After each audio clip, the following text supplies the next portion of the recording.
नमस्कार. या सविस्तर स्पष्टीकरणात सर्वांचं अगदी मनापासून स्वागत. आज आपण एका अतिशय कळीच्या आणि सध्या चर्चेत असलेल्या विषयावर बोलणार आहोत. राजकीय विश्लेषक विश्वंभर चौधरी यांनी नुकतीच एक अतिशय महत्त्वाची टिप्पणी केली आहे आणि आपण त्याचंच अगदी तटस्थपणे परीक्षण करणार आहोत. बघा, देशांतर्गत इंधनाचे दर आणि आंतरराष्ट्रीय मुत्सद्देगिरी वरवर पाहता यांचा काय संबंध, पण हा परस्पर संबंध कसा जोडला गेलाय हे समजून घेणं खरोखरच खूप रंजक ठरणार आहे. अर्थकारण आणि परराष्ट्र धोरण या दोन्ही आघाड्यांवर सध्या नक्की काय घडतंय यावर या मूळ स्रोतात भाष्य करण्यात आलंय. चला तर मग थेट विषयालाच हात घालूया. तर मग या विषयाच्या अगदी खोलात जाऊया आणि लेखकाने जो एक अतिशय कळीचा प्रश्न उपस्थित केलाय त्यावर लक्ष केंद्रित करूया.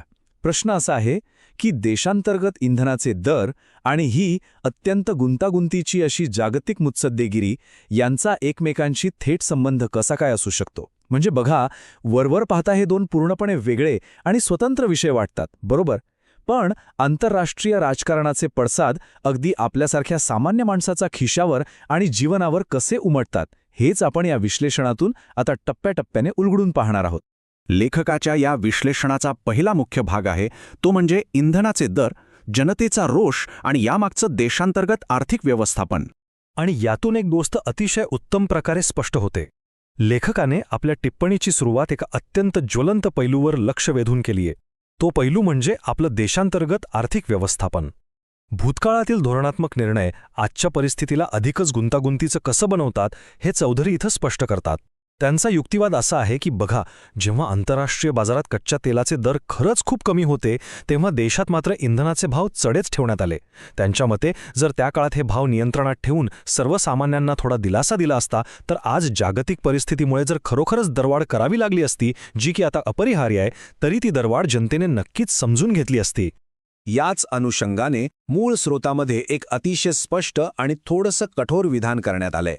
लेखकाच्या मते भूतकाळात न दिलेल्या या दिलाशाचं पाप आता धोरणकर्त्यांना आडवं येणार आहे. म्हणजे सोप्या शब्दात सांगायचं तर आता जर कोणत्याही आंतरराष्ट्रीय कारणामुळे इंधनाचे दर थोडे जरी वाढवावे लागले तर समाजामध्ये मोठ्या प्रमाणावर असंतोष आणि रोष निर्माण होईल. भूतकाळातील याच विशिष्ट आर्थिक निर्णयांमुळे लोकांचा राग उफाळून येईल असा स्पष्ट इशारा या विश्लेषणातून देण्यात आलाय. आता आपण देशांतर्गत अर्थकारणाकडून एका व्यापक आंतरराष्ट्रीय दृष्टिकोनाकडे वळूया. हा आहे दुसरा भाग, ढासळते अर्थकारण आणि मुत्सद्देगिरी.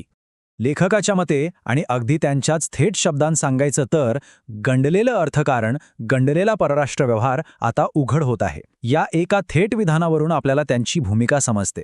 त्यांच्या दृष्टीने केवळ देशांतर्गत आर्थिक धोरणच नाहीत तर जागतिक स्तरावरील आपलं परराष्ट्र धोरणही अपयशी ठरलं आहे.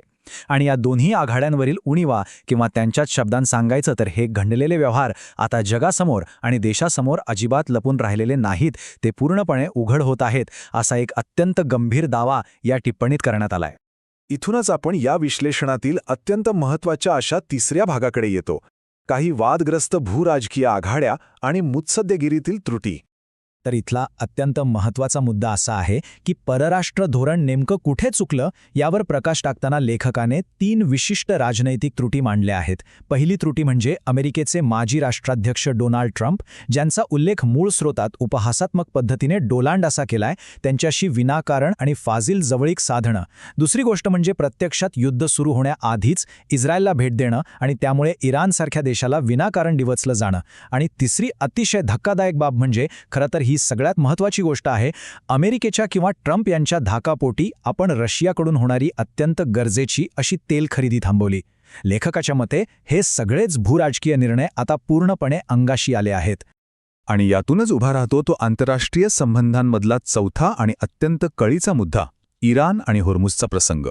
जागतिक तेल व्यापाराचा एक अत्यंत महत्त्वाचा मार्ग असलेल्या होर्मुझ सामुद्रधुनीबाबत या मूळ मजकुरात एक अतिशय लक्षवेधी आणि खळबळजनक दावा करण्यात आलाय. लेखकानं असं म्हटलंय की इराणच्या एका उच्चपदस्थ अधिकाऱ्याने चक्क असं स्पष्ट केलं होतं की आम्ही मोदींमुळे नाही तर भारतीय लोकांच्या सद्भावनेमुळे होर्मुझ भारतासाठी खुलं केलं. आता बघा, लेखकाच्या मते जेव्हा असं विधान आंतरराष्ट्रीय स्तरावरून जाहीरपणे केलं जातं तेव्हाच देशाच्या मुत्सद्देगिरीची किंवा डिप्लोमसीची लखतरच जगाच्या विश्वावर टांगली गेली होती. हा प्रसंग आपल्या देशाच्या परराष्ट्र धोरणाचं आणि आंतरराष्ट्रीय प्रतिमेचं सार्वजनिक पातळीवर झालेलं मोठं अवमूल्यन दर्शवतो, असा युक्तिवाद चौधरी इथे करतात. या सगळ्याचा व्यापक परिणाम काय होतो हेच लेखकाने 5व्या भागात मांडलंय, ऐतिहासिक मित्र गमावणे आणि त्याचे दीर्घकालीन परिणाम. या सर्व घटनाक्रमाचा अंतिम निष्कर्ष काढताना लेखकाचं अतिशय स्पष्ट म्हणणं आहे की केवळ दिखाव्यासाठी किंवा स्वस्त प्रसिद्धी मिळवण्यासाठी देशाने आपले शतकानुशतकांचे जुने आणि विश्वासू मित्र गमावले आहेत. हे सगळे निर्णय केवळ तात्पुरत्या स्वरूपाचे नव्हते, तर त्यांचे देशाच्या पारंपरिक संबंधांवर अत्यंत दूरगामी आणि वाईट परिणाम होत आहेत, असा या विश्लेषणाचा सर्वंकष निष्कर्ष आहे. आणि या ऐतिहासिक चुकांचे, या आंतरराष्ट्रीय पातळीवर तुटलेल्या संबंधांचे अत्यंत विपरीत परिणाम आता आपल्यासमोर अगदी स्पष्टपणे दिसू लागले आहेत. जुने आणि खात्रीलायक मित्र गमावणं ही आंतरराष्ट्रीय राजकारणात एका देशासाठी किती मोठी किंमत असू शकते, हेच यातून अधोरेखित होतंय. तर या संपूर्ण विश्लेषणातून शेवटी एक अत्यंत कळीचा आणि विचार करायला लावणारा प्रश्न समोर उभा राहतो.